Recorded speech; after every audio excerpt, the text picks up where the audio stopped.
ಅಶೋಕ್ ಗೌಡ್ರೆ ಅಡ್ವಾಣಿ ಅವರು ಪಾಕಿಸ್ತಾನ ಮೂಲ ನೆಲ ಹುಟ್ಟಿದ್ದು. ಮುಷರಫ್ಗೆ ಇಲ್ಲಿ ಸಂಬಂಧಿಕರಿದ್ದಾರೆ, ನಮ್ಮ ಡೆಲ್ಲಿಲಿ ಮುಷರಫ್ಗೂ ಸಂಬಂಧಿಕರಿದ್ದರು. ಪರಸ್ಪರ ದೇಶಗಳ ನಡುವೆ ಇಲ್ಲಿಯವರು ಅಲ್ಲಿಗೂ ಹೋಗ್ಬೋದು, ಅಲ್ಲಿಯವರು ಇಲ್ಲಿಗೂ ಬರಬಹುದು.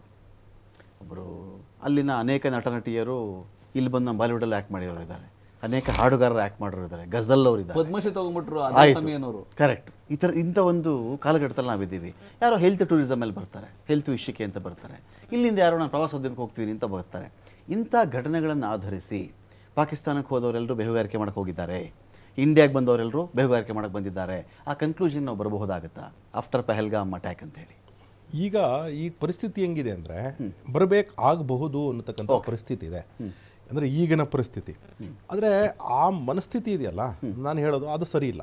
ಯಾಕೆ ಅಂತಂದರೆ ಅಲ್ಲಿಂದ ಬರ್ತಕ್ಕಂಥವ್ರು ಭಾರತಕ್ಕೆ ಬರ್ತಾರೆ, ಅದು ಒಂದು ಎಕಾನಮಿನೇ. ಯಾಕಂದರೆ ಟೂರಿಸಮ್, ಮೆಡಿಕಲ್ ಟೂರಿಸಮ್ ಎಕಾನಮಿ ಏನಿದೆ, it's a very big economy. ಬಾಂಗ್ಲಾದೇಶದಿಂದ ತುಂಬ ಜನ ಬರ್ತಾರೆ, ಮತ್ತು ಹಾಗೇನೆ ಪಾಕಿಸ್ತಾನದಿಂದನೂ ಬರ್ತಾ ಇದ್ದಾರೆ, ಬೇರೆ ಬೇರೆ ಸಣ್ಣ ಪುಟ್ಟ ದೇಶಗಳಿಂದನೂ ಬರ್ತಾ ಇದ್ದಾರೆ. ಯಾವುದೋ ನಾಳೆ ನಮಗೆ ಈಗ ಬರ್ಮಾ ಅಥವಾ ಭೂಟಾನು, ಸಣ್ಣ ಸಣ್ಣ ದೇಶಗಳು, ಅಲ್ಲಿನ ಮೆಲ್ತ್ ಕೇರು ಇನ್ಫ್ಯಾಕ್ಟ್ ತುಂಬ ಡೆವಲಪ್ ಆಗಿರ್ತಕ್ಕಂಥ ದೇಶಗಳಿಂದ ಸಹ ಭಾರತಕ್ಕೆ ಬರ್ತಕ್ಕಂಥದ್ದು. ಯಾಕಂದರೆ UK ಆಪರೇಷನ್ಗೆ 3 ವರ್ಷ ಆಗುತ್ತೆ ಅಂತ ಹೇಳಿ ಭಾರತಕ್ಕೆ ಬಂದು ಆಪರೇಷನ್ ಮಾಡಿಸ್ಕೊಂಡು ಹೋಗ್ತಿರೋದು ಈಗ ಸಹಜ ಆಗಿದೆ. ನನಗೆ ಆಸ್ಪತ್ರೆಗಳಿಂದ ಸ್ವಲ್ಪ ಚೂರು ಒಡನಾಟ ಇರೋದ್ರಿಂದ ನಾನು ಪರ್ಸ್ನಲಿ ನೋಡ್ತಾ ಇದ್ದೀನಿ ಇದನ್ನೆಲ್ಲ. ಜೊತೆಗೆ ನಾನು ಹೇಳಿದ್ದೇನು ಅಂದರೆ, ಶಶಿ ತರೂರ್ ಅಂತ ಒಬ್ಬ ಮೇಧಾವಿನ ಇವ್ರ ಲಿಸ್ಟಲ್ಲಿ ಕಳಿಸಲ್ಲ. ಯಾಕೆ ಕಳಿಸಲ್ಲ? ನಿಮ್ ಕಡೆ ಸಾಫ್ಟ್ ಕಾರ್ನರ್ ಅಂತ ಮೃದು ಧೋರಣೆ ಇಟ್ಕೊಂಡವ್ರೆ, ಬಿಜೆಪಿ ಕಡೆ ಯಾಕೋ ವಿಪರೀತವಾಗಿ ಮಾತಾಡ್ತಾ ಇದ್ದಾರೆ ಅಂತ ಅವ್ರಿಗೆ ಸಿಟ್ಟು.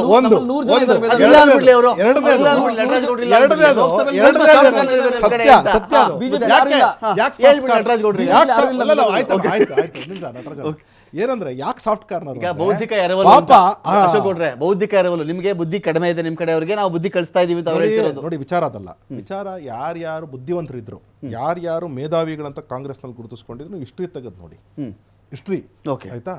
ಎಲ್ಲರನ್ನೂ ಸಹ ರಾಜಗೋಪಾಲಾಚಾರಿಯಿಂದ ಹಿಡ್ಕೊಂಡು, ಆವತ್ತಿನ ರಾಜಗೋಪಾಲಾಚಾರಿಯಿಂದ ಹಿಡ್ಕೊಂಡು ಚಕ್ರವರ್ತಿ ರಾಜಗೋಪಾಲಾಚಾರಿ, ಹೌದು, ಶಶಿ ತರೂರ್ವರೆಗೂ ಸಹ ಪಕ್ಷದಿಂದ ಆಚೆ ಆಗ್ತಕ್ಕಂಥ ಕೆಲಸನ ಕಾಂಗ್ರೆಸ್ ಪಾರ್ಟಿ ಮಾಡ್ಕೊಂಡ್ ಬಂದಿದೆ. ರಾಜಗೋಪಾಲಾಚಾರಿ ಇದೇ ಕಾಶ್ಮೀರ್ ಇಶ್ಯೂಗೆ 6 ವೇ ಪ್ರಾಬ್ಲಮ್, 6 ವೇ ಸೊಲ್ಯೂಷನ್ ಅಂತ ಕೊಡ್ತಾರೆ. ಅವತ್ತು ನೆಹರುಗೆ ಹೇಳ್ತಾರೆ, ಎಲ್ಲರೂ ಹೋಗಿ ಹೇಳ್ತಾರೆ.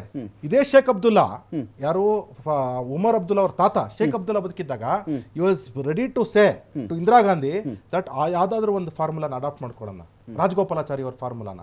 ಈ ಅಮ್ಮ ಏನ್ ಮಾಡ್ತಾರೆ, ಇಂದಿರಾ ಗಾಂಧಿ ಅಂದ್ರೆ with all respect to Indira Gandhi 1972 war ಬಿಸಿ ಆಗ್ಬಿಡ್ತಾರೆ. ಆಮೇಲೆ ಇಂಡಿಯಾದಲ್ಲಿ ಇನ್ಫ್ಲೇಷನ್ ಜಾಸ್ತಿ ಆಗುತ್ತೆ, ಇನ್ಫ್ಲೇಷನ್ ಜಾಸ್ತಿ, ಎಮರ್ಜೆನ್ಸಿ ಬರುತ್ತೆ, ಎಮರ್ಜೆನ್ಸಿ ಆದ್ಮೇಲೆ ಚುನಾವಣೆ ಸೋಲ್ತಾರೆ. ಈಗ ಆ ಶೇಖ್ ಅಬ್ದುಲ್ಲಾ ಶಿರೋಗ್ಬಿಡ್ತಾರೆ. ಅಕಸ್ಮಾತ್ ಶೇಖ್ ಅಬ್ದುಲ್ಲಾ ಪತ್ರಗಳ ಮೇಲೆ ಪತ್ರ ಬರೆದಿದ್ರು. 1968 ಹಿಡ್ಕೊಂಡು 1977 ವರೆಗೂ ಪತ್ರ ಬರೀತಾರೆ ಇಂದಿರಾ ಗಾಂಧಿಗೆ. ನಾನು I am ready for any solution which was proposed by Rajagopalachari ಅಂತಾರೆ. ಆ ಪತ್ರಗಳನ್ನ ಒಂದ್ಸತಿ ಅಕಸ್ಮಾತ್ 1972 ಯುದ್ಧ ಆಗದೆ ಇದ್ದಿದ್ರೆ, ಅಕಸ್ಮಾತ್ ಇನ್ಫ್ಲೇಷನ್ ಜಾಸ್ತಿ ಆಗಿದ್ರೆ, ಅಕಸ್ಮಾತ್ ಎಮರ್ಜೆನ್ಸಿ ಆಗದೆ ಇದ್ರೆ ಸೊಲ್ಯೂಷನ್ ಸಿಕ್ಬಿಡೋದು, ಇವತ್ತು ಕಾಶ್ಮೀರ ಪ್ರಾಬ್ಲಮ್ ಇರ್ತಾ ಇರಲಿಲ್ಲ. ಅದು ಯಾರು ಮಾಡಿದ ತಪ್ಪು? ಅಂದ್ರೆ ಎಂತೆಂಥ ಮೇಧಾವಿಗಳನ್ನ ಕಾಂಗ್ರೆಸ್ ಪಕ್ಷ ತುಳಿತು. ಇದರಿಂದ ನೋಡಿ, ಇದು ಪ್ರಾಬ್ಲಮ್ ಏನ್ ಗೊತ್ತಾ, ಕಾಂಗ್ರೆಸ್ ಪಕ್ಷದ್ದು ಇವ್ರ ಕುಟುಂಬ ಬಿಟ್ರೆ ಇನ್ಯಾರು ಇರಬಾರ್ದು, ಇದು ಪ್ರಾಬ್ಲಮ್. ಇವತ್ತು ಸಚಿನ್ ಪೈಲಟ್ ಪಾಪ ಇವತ್ತಿಗೂ ಓದಾಡ್ತಿದ್ದಾನೆ. ಅದೇ ರೀತಿ ಜ್ಯೋತಿರಾದಿತ್ಯ ಸಿಂಧ್ಯಾ ಬಂದ್ರು ಬಿಜೆಪಿಗೆ, ಅವ್ರಿಗೆ ಯಾಕ್ರಿ ಗೌಡ್ರೆ ಈ ರೀತಿ ದೇಶ ಹೆಂಗ್ ಉದ್ಧಾರ ನಾಯಕತ್ವ ಇರೋರ್ನ ಆ ತರ ನಾಯಕತ್ವ ತರೂರ್ ನಿಮ್ಗೆ ಏನ್ ತೊಂದರೆ ಮಾಡಿದ್ರೆ ಹೇಳಿ? ಈಗ ಅದ್ರೊಳಗೆ ಏನಿಲ್ಲ. ತರೂರ್ ಅವರು MP ಇದ್ದಾರೆ, ಆಯ್ತಾ, ಅವರು ಕಾಂಗ್ರೆಸ್ ಇಂದಾನೆ MP ಆಗಿರ್ತಕ್ಕಂಥದ್ದು. ಅವರು ಆಲ್ ಇಂಡಿಯಾ ಪ್ರೊಫೆಷನಲ್ ಕಾಂಗ್ರೆಸ್ ನ ಅಧ್ಯಕ್ಷರಾಗಿದ್ದಂಥವ್ರು. ಅವ್ರಿಗೇನು ರಾಷ್ಟ್ರೀಯ ವಕ್ತಾರರು ಕೂಡ ಅವ್ರು ಮುಖ್ಯವಾಗಿ. ಅವರು ಕಾಂಗ್ರೆಸ್ ಅಲ್ಲಿಂದ ಏನು ಕಡೆಗಣನೆ ಆಗಿಲ್ಲ.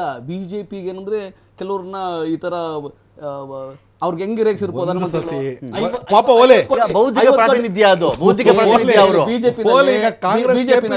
ಕಾಂಗ್ರೆಸ್ ಅಲ್ಲಿ ಏನ್ ಗೊತ್ತಾ,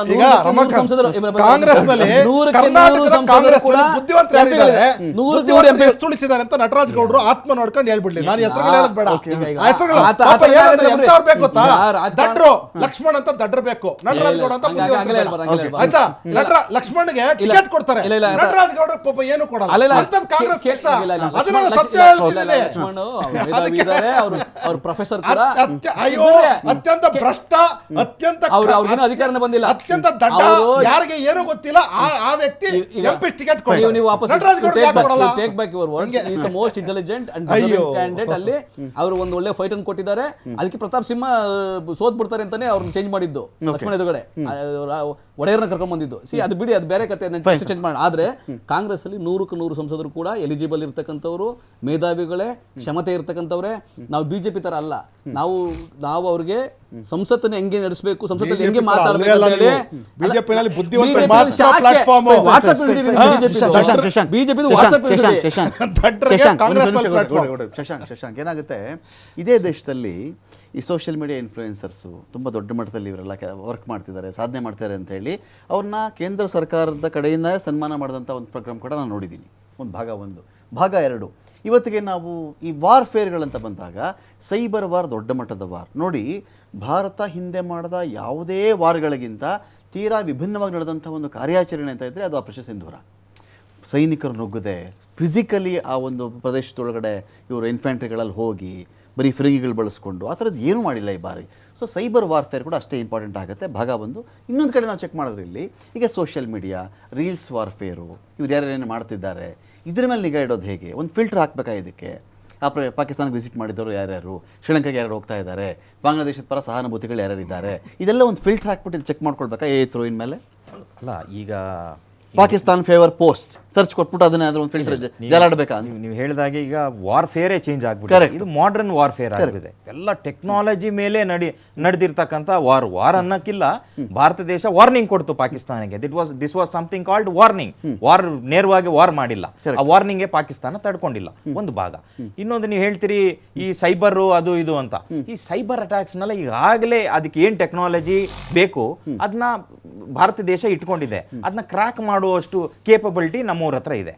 ಈ ಸೋಷಿಯಲ್ ಮೀಡಿಯಾ ಇನ್ಫ್ಲೂಯೆನ್ಸರ್ಸ್ ಏನಂದ್ರೆ ತೀರಾ ಫ್ರೀಡಮ್ ಕೊಟ್ಟಾಗ, ಅಂದ್ರೆ ಒಂದು ಲೈಕ್ಗೋಸ್ಕರ ನೀನು ದೇಶದ ಏನೇ ಆಗ್ಲಿ ಇನ್ಪುಟ್ಸ್ನ ನೀವು ಯಾವುದೋ ಶತ್ರು ದೇಶಕ್ಕೆ ಮಾರ್ತಿರಲ್ಲ, ಅದಕ್ಕೆ ಒಂದು ಸ್ಟ್ರಿಂಜೆಂಟ್ ಆಗಿ ಒಂದು ಆಕ್ಷನ್ ಆಗಬೇಕು, ಒಂದು ವಾರ್ನಿಂಗ್ ಆಗಬೇಕಾಗಿತ್ತು. ಆ ವಾರ್ನಿಂಗ್ ಈಗ ಆಗಿದೆ. ಇವ್ರಿಗೆ ಅರೆಸ್ಟ್ ಮಾಡಿದಾಗ, ಈ ಹೆಣ್ಣು ಮಗಳನ್ನ ಅರೆಸ್ಟ್ ಮಾಡಿದಾಗ ಸಾಕಷ್ಟು ಇನ್ಪುಟ್ಸ್ ಸಿಗ್ತಾ ಇದೆ. ಅಂದ್ರೆ ಯಾವ ತರ ಒಬ್ಬ ಹೈ ಕಮಿಷನ್ಗೆ ಈಕೆ ಹೋಗಿ ಪರಿಚಯ ಆಗ್ತಾರೆ ಅಂದ್ರೆ, ಒಂದು ಇಫ್ತಿಯಾರ್ ಕೂಟಕ್ಕೆ ಒಬ್ಬ ಸೋಷಿಯಲ್ ಮೀಡಿಯಾ ಇನ್ಫ್ಲೂಯೆನ್ಸರ್ನ ಕರೀತಾರೆ. ಯಾವ ಉದ್ದೇಶಕ್ಕೆ ಕರೆದಿದ್ದಾರೆ, ಅವ್ರಿಗೆ ಏನು ಕೊಟ್ರು? ಹಣಕ್ಕೋಸ್ಕರ ದೇಶಕ್ಕೆ ದ್ರೋಹ ಬಗೆಯಕ್ಕೂ ಕೂಡ ಈ ದೇಶದಲ್ಲಿ ಇದ್ರೆ ನಿಮ್ಗೆ ನೇರ ಎಚ್ಚರಿಕೆ ನೋಡಿ. ಆಕೆ ಮೇಲೆ ಏನೇನ್ ಕೇಸ್ ಆಗಿದೆ, there is tight slap on our face. ಯಾಕಂದ್ರೆ ತೀರಾ ಸೆಕ್ಷನ್ಗಳನ್ನ ಹಾಕಿ ಆಕೆನ ಬಂದೋಬಸ್ತ್ ಮಾಡಿದ್ದಾರೆ. ಈಗ ಬೇರೆಯವ್ರಿಗೂ ಸಹಿತ ಇದೊಂದು ನೀತಿ ಪಾಠ ಆಗುತ್ತೆ. ನೀವು ದೇಶದ ಪರವಾಗಿದ್ದೀರಾ, ವಿರುದ್ಧವಾಗಿದ್ರೆ ಈ ದೇಶದ ಕಾನೂನು ತುಂಬಾ ಸ್ಟ್ರಾಂಗ್ ಆಗಿದೆ. ಅಂದ್ರೆ ನಿಮ್ಗೆ ಸ್ಪೇರೆ ಮಾಡಲ್ಲ. ನಾವ್ ಏನ್ ಆಕ್ಟ್ ಮಾಡಬೇಕು, ಸೋಷಿಯಲ್ ಮೀಡಿಯಾ ಇನ್ಫ್ಲೂಯೆನ್ಸ್. ಯಾಕಂದ್ರೆ ಈ ರೈಟ್ ಟು ಫ್ರೀಡಮ್ ಅನ್ನೋದು ಬಹಳ ಉಪಯೋಗಿಸ್ಕೊಂತಿದ್ದಾರೆ ಜನ. ಆ ಫ್ರೀಡಮ್ ಎಲ್ಲಿವರೆಗೂ ಇರಬೇಕು?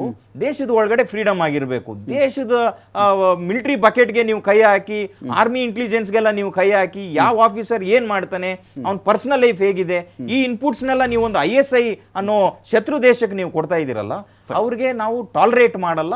ಸೊ ಯಾರ್ಯಾರು ಇನ್ಫ್ಲೂಯೆನ್ಸ್ ಇದ್ದಾರೆ ಇವ್ರಿಗೆಲ್ಲ ಒಂದು ದೊಡ್ಡ ಪಾಠ ಈ ಇನ್ಸಿಡೆಂಟ್ ಆಗಿದೆ. Thank you Shashank, thank you Ashok ಗೌಡ್ರೆ, ಥ್ಯಾಂಕ್ ಯು ನಟರಾಜ್ ಗೌಡ್ರೆ.